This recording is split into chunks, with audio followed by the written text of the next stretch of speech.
Create the work's execution time schedule from the design stage diagram.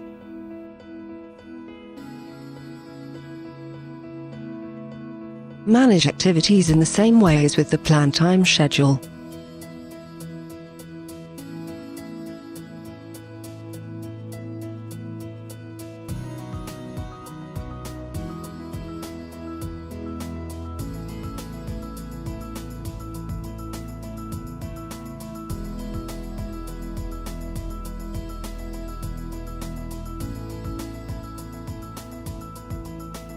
Graphically define the amounts of work completed or specify individual values.